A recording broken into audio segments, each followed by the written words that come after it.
क्या आप सब देखिए, आज का ये वीडियो बहुत ही ज्यादा खास होने वाला है। हम सभी को बताएं कि अभी शारदीय नवरात्रि के पावन दिन चल रहे हैं और नवरात्रि के जो अंतिम दो तिथियां होती है, एक महाअष्टमी और महानवमी। ये दोनों तिथि बहुत ही ज्यादा खास होती है। कहते हैं कि सप्तमी की रात माता रानी अपने नेत्र खोलती है और महाअष्टमी और महानवमी पर जो भी व्यक्ति माता रानी के निमित्त घर में कुछ उपाय करता है, माता रानी को प्रसन्न करने के लिए छोटे छोटे उपाय भी करता है, ना तो माता रानी प्रसन्न हो जाती है और कृपा बरसाती है। तो आज का ये वीडियो बहुत ही ज्यादा खास होने वाला है। कल महाअष्टमी पर, यानी कि कल तारीख है 22 अक्टूबर, रविवार के दिन नवरात्रि की अष्टमी देती है और आपको बहुत ही सुंदर से उपाय करना है। आज के इस पूरे वीडियो में 3 बहुत ही सुंदर से उपाय के बारे में बात करेंगे जो कि आपको अष्टमी तिथि पर करना है। रविवार को अष्टमी है। सबसे पहला महत्वपूर्ण उपाय, बहुत ही सुंदर सा उपाय, कल रविवार की अष्टमी पर मात्र शहद से भगवान शिव के ऊपर शहद अर्पित करना है और आपके बच्चों का भाग्य जो है उनको चमकाना है। बच्चे पढ़ाई लिखाई नहीं करते, बच्चे बात नहीं मानते, बच्चे का मन पढ़ाई में नहीं लगता है, बच्चों को काम इधर उधर लगता है, साथ ही साथ जो बड़े होते हैं, जो जिनका मन भटकता रहता है ना, उन लोगों को ये उपाय जरूर करना चाहिए। जिन लोगों में एनर्जी नहीं है, जिन लोगों में काम करने की क्षमता नहीं है, उन लोगों को यह उपाय करना चाहिए। पहला उपाय। दूसरा जो उपाय होगा वो घर में करना है। माता रानी की फोटो के सामने नारियल के छिलके से और कपूर से ये उपाय करना है। और तीसरा महाउपाय होगा लक्ष्मी पोटली। घर में किस प्रकार से आप लक्ष्मी पोटली बना सकते हैं अष्टमी या तो फिर नवमी की रात, तो वीडियो बहुत ही उपयोगी होने वाला है, इसलिए इस वीडियो को ध्यान से समझना। देखो, एक चीज समझना, नवरात्रि के बस 2 दिन बाकी रह गए हैं। अगर आपने अभी तक नवरात्रि में कुछ नहीं किया ना, 2 तिथियों को गंवाना नहीं है। आपको इन दोनों तिथियों पर कुछ ना कुछ उपाय करना है और ये उपाय कल के दिन करना है।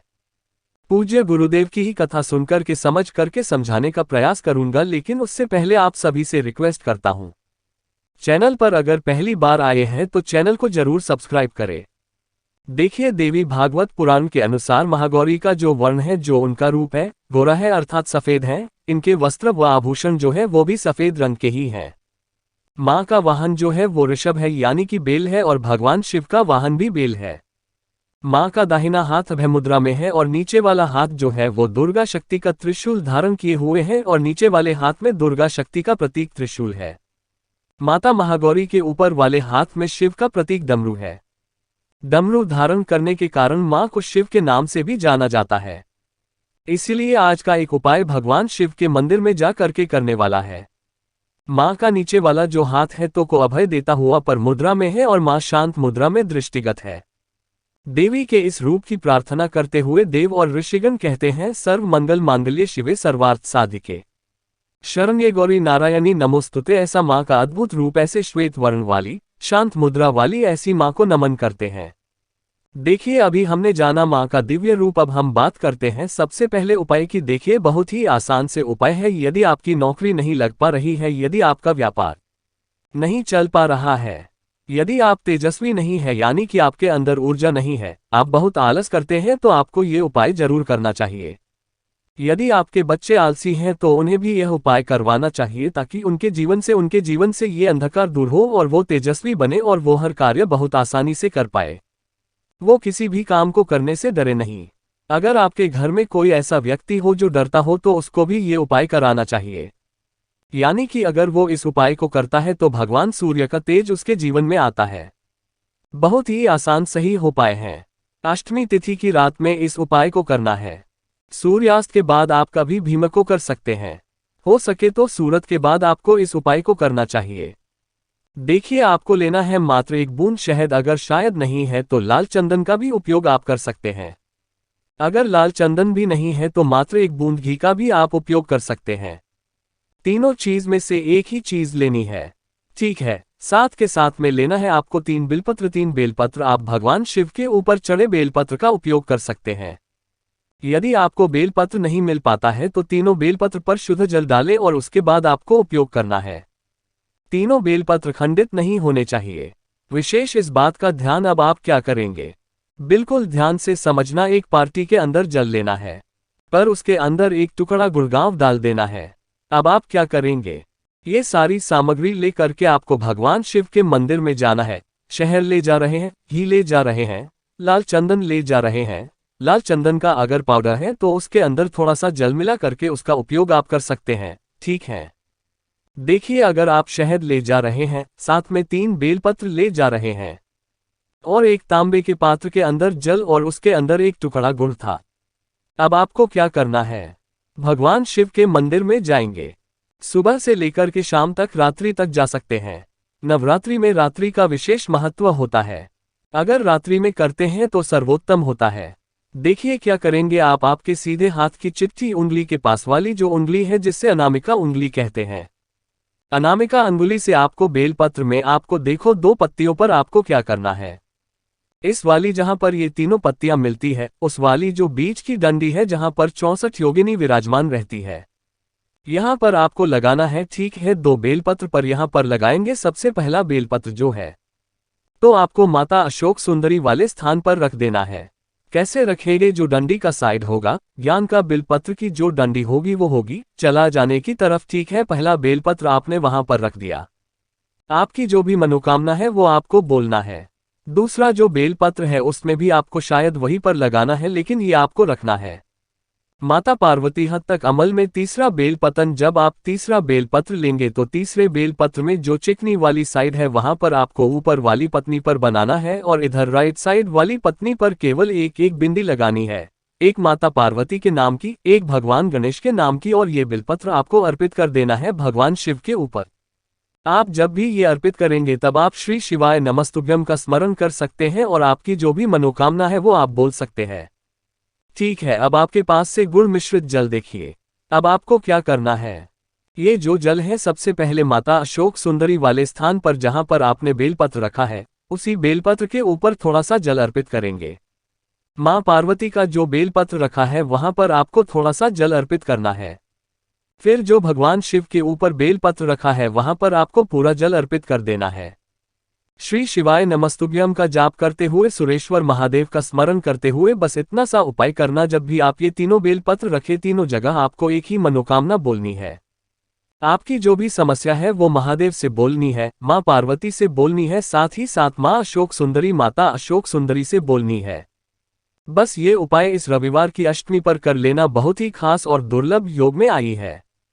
जो आप मनोकामना बोलेंगे वो आपके जीवन में ऊर्जा से जुड़ी होनी चाहिए।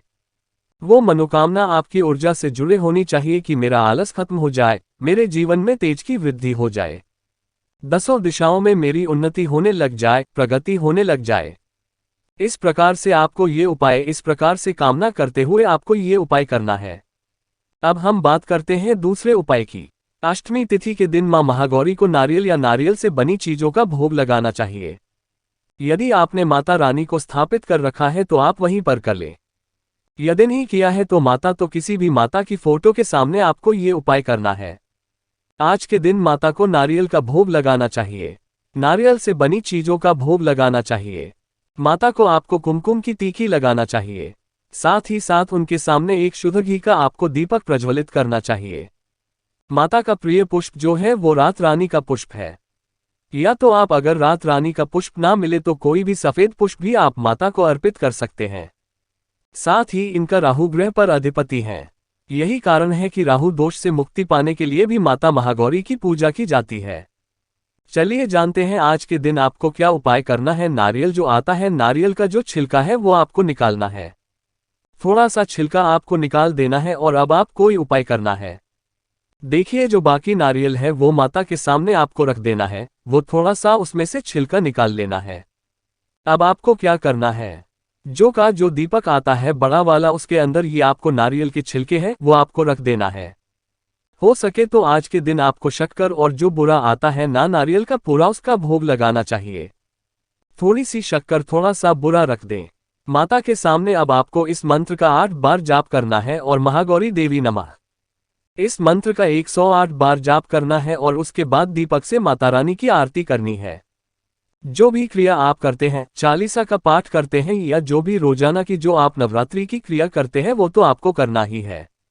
अब अंत में आपको क्या करना है? आरती करने के बाद ये जो आपने नारियल के छिलके निकले हैं, जो आपने अलग से बड़े दीपक में रखे हैं, उसके अंदर थोड़ा सा आपको कपूर डालना है, थोड़ा सा शुद्ध घी डालना है और उसे आपको प्रज्वलित कर देना है। जैसे ही वो प्रज्वलित होगा उसके बाद आपको एक हाथ में एक घंटी लेना है। आपके जो मंदिर में जो घंटी है वो ले ले, और उसके बाद उसका जो धुआं है वो पूरे घर में आपको करना है। हर जगह आपको पूरे घर में आपको इसका धुआं दिखाना है। तब जब आप धुआं दिखा रहे होंगे पूरे घर में तब आपको श्री क्लीं वरदाय नमः इस मंत्र का आपको जाप करना है। इसकी जो ध्वनि है पूरे घर में आपको कर देनी है या न रखें, इससे माता महागौरी की विशेष कृपा और घर का हर एक कोना जो है वो सकारात्मक हो जाता है। और इस प्रकार से उपाय करने से घर में रहने वाले व्यक्ति पर सकारात्मक प्रभाव पड़ता है और धन, ऐश्वर्य, सुख, समृद्धि की प्राप्ति बड़ा ही आसान उपाय है। आ गई आपको इतनी बात समझ में। अब आपने जो शक्कर का बुरा है और शक्कर जो नहीं लगाया है तो आप कहीं पर भी चींटियों के लिए आपको रख देना चाहिए। कहीं पेड़ की वहां पर रख दे ताकि वो चिड़िया उसे ग्रहण कर ले, ताकि आपका जीवन में जो भी राहुल से जुड़े दोस्त होंगे उससे भी आपको मुक्ति मिल जाएगी। तो बहुत ही बड़ा ही आसान उपाय है, तो इस प्रकार से आपको उपाय करना है।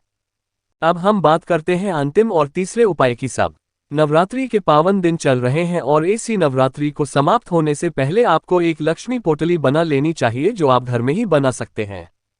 बहुत ही आसान है, जिससे आपके घर में लक्ष्मी आगमन के मार्ग खुलेंगे और स्थिर लक्ष्मी का भी वास होगा।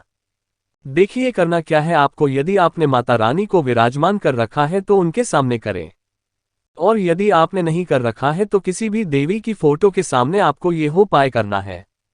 सबसे पहले आपको थोड़ी सी पिसी हुई हल्दी लेना है, थोड़ा सा कुमकुम लेना है और थोड़े सेक्शन लेना है। सबसे पहले हल्दी से आप माता रानी को टीके लगाएं, कुमकुम से आप लगाएं और थोड़े से अक्षत से उन्हें बताएं। और आपको माता रानी के सामने छोटा सा एक पीला कपड़ा रखना है। थोड़ा सा छोटा सा पीला कपड़ा रख दें और उसके ऊपर हल्दी से आपको स्वस्तिक बनाना है। स्वस्तिक आपने माता के सामने उस पीले कपड़े पर बना दिया है। दूसरा स्वस्तिक आप आपके घर के मुख्य द्वार पर बनाएंगे और तीसरा स्वस्तिक आप आपके घर में धन रखने वाले स्थान पर बनाएंगे। देखिए ये उपाय आप कभी भी कर सकते हैं, लेकिन आपको रात्रि में ही करना चाहिए, सूर्यास्त के बाद, क्योंकि संध्या में लक्ष्मी पूजा का जो महत्व है वो अत्यधिक होता है। देखिए आपने 3 स्वस्तिक बना लिए हैं। जहां पर अपने फोटो के सामने स्वस्तिक बनाया है, जहां पर नीचे पीले कपड़े पर आप उसके ऊपर आपको थोड़े से साबुत चावल रख देना है। आगे बात समझ में। और उसके ऊपर आपको एक माटी का दीपक रख देना है या नहीं, उसके अंदर आप पर है, और उस माटी के दीपक के अंदर आपको एक चुटकी हल्दी डाल देना है। आपको दीपक को प्रज्वलित करना है। ध्यान रखें थोड़े से ही चावल आपको लेना है। आगे बात समझ में। अब आपको दीपक को प्रज्वलित करना है। जैसे ही दीपक प्रज्वलित होगा, जो हल्दी वाला दीपक की जो रोज चलेगी वो आपके घर के आसपास के जो वातावरण को शुद्ध करेगी। पूरा जो होगा वो लक्ष्मी में हो जाएगा। ठीक है, आगे बात समझ में। हो सके तो आप पीले वस्त्र, लाल वस्त्र या सफेद वस्त्र आपको पहनना चाहिए। ये जब क्रिया आप कर रहे होंगे, देखिए ये जो क्रिया है ये बिल्कुल अलग से आपको करना है। जो आप नवरात्रि की जो भी आप रोज पूजा करते हैं वो तो करना ही है, आपको उसके साथ साथ ये भी पूजा आपको करना है। देखिए जो हम वस्तु आपको बता रहे हैं, यदि आपके घर में नहीं है तो आप पूजन सामग्री से लेकर के आ सकते हैं। ये चीजें महंगी नहीं आती है, बड़े ही कम रुपयों में ये चीजें आ जाएगी, बड़े आसानी से आपको मिल जाएगी। क्या करना है, आपको 11 कौड़ी लेना है। घोड़ी जो होती है वो समुद्र से निकली हुई है और माता लक्ष्मी की भी उत्पत्ति समुद्र से ही हुई है, और ये कौड़ी है। इनका गुण क्या है, लक्ष्मी को खींचने का। ठीक है, तो इन कौड़ियों को आपको 11 कौड़ी लेके रखनी है। यदि आप 11 कौड़ी नहीं लेकर के आ सकते तो कम से कम 1 कौड़ी तो लेकर के आए जाना। अब आपको क्या करना है, 5 गोमती चक्र रखना है। अब आपको एक साबुत हल्दी की गांठ रखनी है, साथ ही साथ आपको साबुत ना रखना है। और एक चांदी का सिक्का जिसमें माता की फोटो हो वैसा चांदी का सिक्का रखते हैं तो अति उत्तम होता है।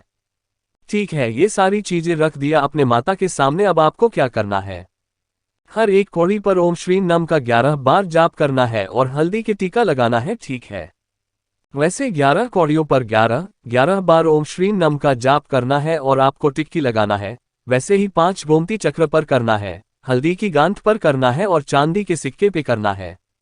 अब आपको ओम महालक्ष्मी नामक का 108 बार जप करना है। लक्ष्मी चालीसा का अगर पाठ आता है तो वो करें। और इस दीपक से अब लक्ष्मी जी के आपको आरती उतारनी है। अब आपको क्या करना है, ये दीपक जो है वो साइड में उठा करके आपको रख देना है। अब आपके पास कपड़े में जो स्वास्तिक है उसके ऊपर आपने चावल रखे थे, अब आपको ये 11 रखना है। 5 कुंती चक्र रखना है, हल्दी की गांठ रखना है, चांदी का सिक्का रखना है और साबुत खाना भी आपको इसके अंदर रख देना है। और इससे आप पोटली के रूप में आपको तैयार कर लेना है और इसमें पीला धागा आपको बांध देना है। तब आपको 11 बार इस मंत्र का जाप करना है।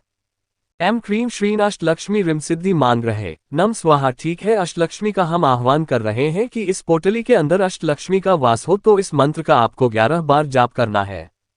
आ गई आपको इतनी क्रिया समझ में? अब आपको क्या करना है, उसी रात्रि में दीपक मंगल हो जाने के बाद आपको ये पोटली वहां से उठाना है और आपके धन रखने वाले स्थान पर आपको रख देना है। ध्यान रखें, धन रखने वाले स्थान पर रखते समय आपको 11 बार एक और मंत्र का जाप करना है। ओम स्थिर लक्ष्मी नमः, इस मंत्र का 11 बार जाप करना है और इसको वहीं पर रख देना है। ये पोटली आप नवरात्रि के दिन ही आपको रखना है। ध्यान रखिएगा, क्योंकि ये उपाय बहुत ही अच्छा है। सारी लक्ष्मीकारक चीजें इसके अंदर है और बहुत ही कम रुपयों में ये पोटली आपकी बनकर के तैयार हो जाएगी। और तीनों उपायों में से जो उपाय आपको लगता है आप कल के दिन करिएगा जी, आपको फायदा जरूर मिलेगा।